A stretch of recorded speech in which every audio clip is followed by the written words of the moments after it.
I'm John Mercure. This is Focus on the Falls. Great news we have to share with you today, and I'm excited to be joined by Corey Golla. He's the superintendent at Menominee Falls. Bob Vitale is the principal at the high school, and Casey Blochowiak is the director of curriculum and learning. Thank you so much for being with us. We appreciate it. Thanks, John. Thank you.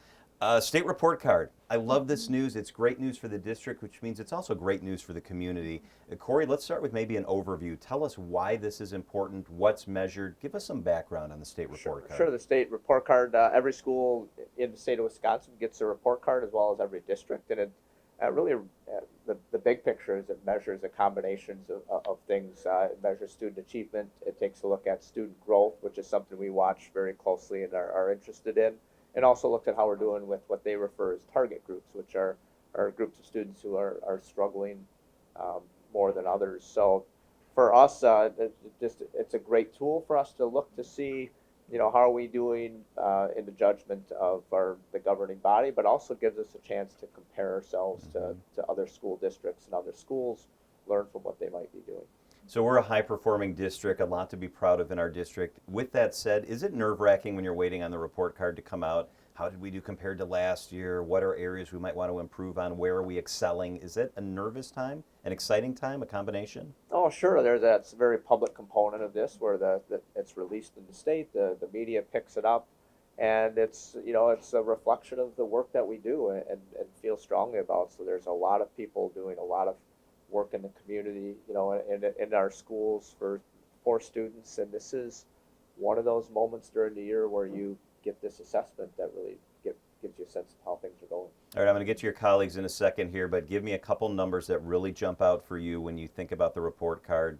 What's meaningful in here for the Falls? Well, I mentioned growth, and really at the high school and in the district we've done extremely well in growth, and why we look at that so closely is that just comparing, how are students doing here when they start from a certain level to where they finish. So it really takes into account, how we're doing with those students.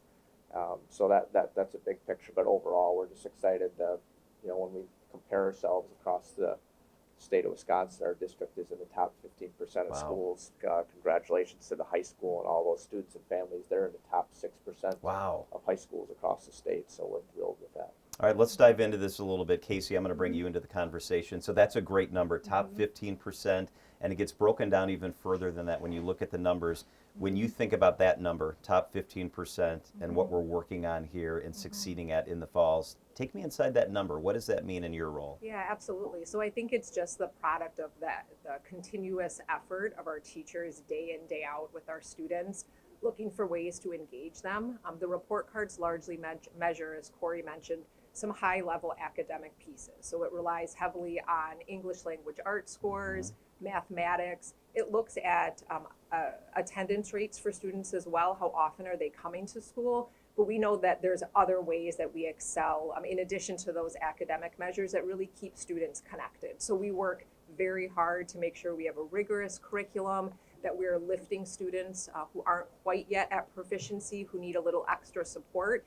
But we know we also support students in science, in social studies, arts, other specials areas, music, and really all of those pieces create a full picture of support for our students across the district. Casey, do the numbers lead ever to tweaking the curriculum or working with teachers on areas of improvement? I know continuous improvement is a thing in the district. How do you use the report card? Yeah, absolutely. So we celebrate and we have a ton to be really proud of, but because of our commitment to continuous improvement, we're always looking for where is our next opportunity to really dig in, roll up our sleeves, and see where we can improve. So a lot of that work off of the report cards focuses on standards alignment. How close is our curriculum matching those different pieces that are assessed on the state level yearly assessments, and then really digging in and making sure teachers have the support and the materials that they need, that they can transfer that learning down to students in the classroom. All right, Bob, the high school, it's vibrant, it's succeeding, it's come through a couple of years that were really unusual. When you think about the report card and your charges here at the high school, tell me what jumps out for you. I think number one is how hard our teachers have worked. If you think back to February 13th when we got the note that kids were going to be gone, and we just threw virtual schooling to our teachers with not a lot of practice. They just did a phenomenal job. And going into the following year when we were in the hybrid model, again, just having about 3 days to prep before the school year started. I think that just shows you the type of educators we have in this district, but also the support that we have at the top levels that allow us to do our jobs, which is huge. So take me inside a couple of the numbers or a couple of areas, Bob, that you're really proud of when it comes to the state report card. I guess not so much the numbers, but just the responses from our kids. So as I was talking with Casey and Corey before we came down here, if you looked at our student engagement survey, there was 3 really top scores that really stuck out to me and our team. And the first one was how important learning is to our kids, because as teenagers don't just flat out say, hey, I'm so, that teenagers are teenagers. And for 89% of them to say that their learning is important, That's a big number. that's huge. And again, it's a quiet number because, like I said, kids just go about their business in this building and work very hard. The second number is all the opportunities they have to be successful. And again, that comes down to the support that we get from up above and our community. And then lastly, the teachers challenging them in the classroom. And like Casey had said, we've got to make sure that we're keeping the rigor up. And so that's important. But going back to your question, I think the growth that we had, the 4% growth, was, to me, that number isn't just the 83 that we scored. It's our struggling kids that are showing 4% growth. That's huge.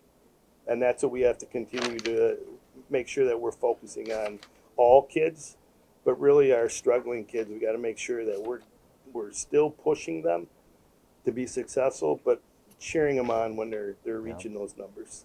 And I just want to add to that, like if you spent, and this is a pride point in our district, but it's certainly true at the high school. If you spent a day here with Bob, like he knows the kids.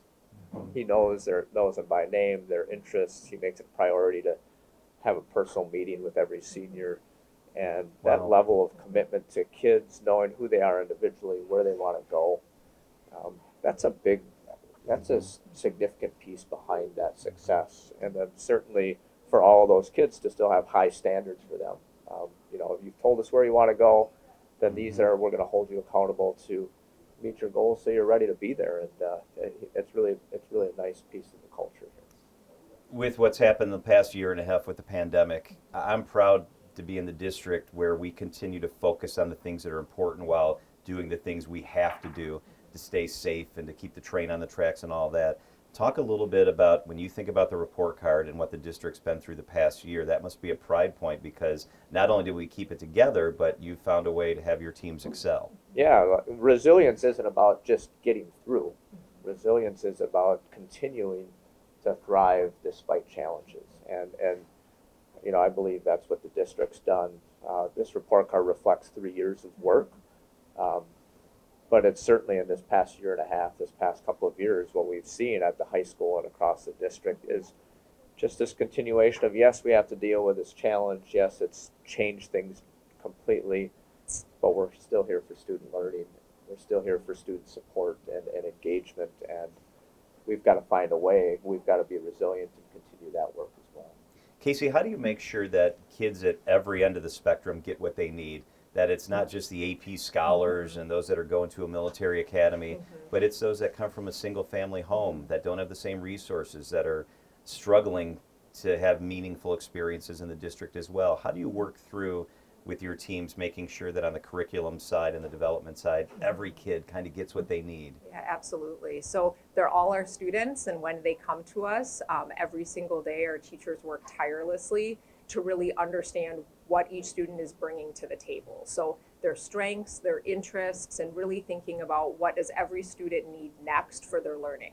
Most certainly, some of our students will need that extension, and then we really work to support teachers in deepening their practices of how do I lift a student up that may not quite be at that grade level proficiency. So that's their instructional practices. We commit to supporting teachers throughout the course of the year. Our Wednesday early release times have just really been a blessing to allow our teachers to continually work as teams around solving those challenges of helping all students achieve, and then also thinking about what are the necessary supports in terms of resources that they might need so that all students are able to hit those marks. Bob, how good is it to have the kids back? I see you in the hallway and I see the warm relationships you have with the kids, and how good is it to have everybody back more than it was a year ago? It's awesome.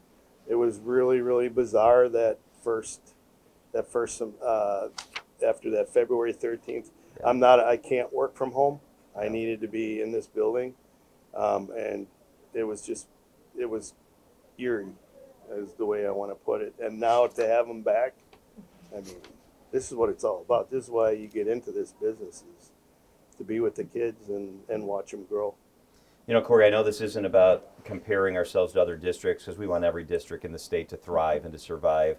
But at the same point, it's a measurement, it's a tool, it's a way of comparing. So when you see these numbers where they are on the state report card, is that a sense of pride? Absolutely. I mean, we live in a region that's extremely successful, has high caliber schools, high caliber districts, and we've always aspired to be in that conversation, to be among the best school districts in our area, which we know are among the best school districts in the state of Wisconsin, and we're a strong state in the country. So for us to see this sort of achievement, see this sort of success, it's very much a pride point, and it also gives us this opportunity to look at, well, who is out there that's having even more success. Maybe we need to visit with them, go on a tour, get to know their leaders and understand what they're doing, and just continue to keep the flywheel moving. I don't usually do this, but I want to end with just kind of an open-ended question. This is such a complicated subject and it's so important. I want to give each of you a chance to tell me what I missed. When you think about the state report card, what else do we need to make sure that people know? Casey, maybe I'll start with you. When you think about what we know about the report card and what's important to our community, what else do we need to know? Yeah, so I think one thing that I'd like to just highlight with my final comment would be that our students as a district, we're performing as well or better on achievement than 85% of districts in the state. So our students that are enrolled in Menominee Falls are really getting set up for success, and we've got some great evidence of that for students and families in the community. I love that. That's important. Bob, what else? It's nothing new. It's just a growth piece. That's the most important thing for me, is seeing our kids grow, and like I said, all our kids. And we have to make sure that when our struggling learners are growing, we got to make sure that we're telling them great job.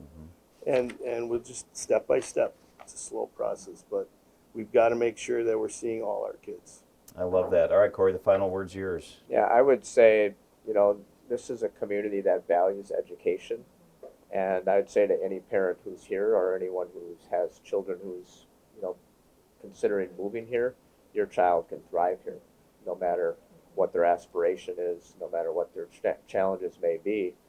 We've got leaders, teachers, a community that's committed to every kid. We've got community partners who want to give students opportunities beyond our walls. This really is an education community, and we're proud of that. If you want more information on the state report card and other things going on in the district, check out the district website. Corey, Golla, Bob Vitale, Casey Blochowiak, thank you so much for being with us on Focus on the Falls. Thanks.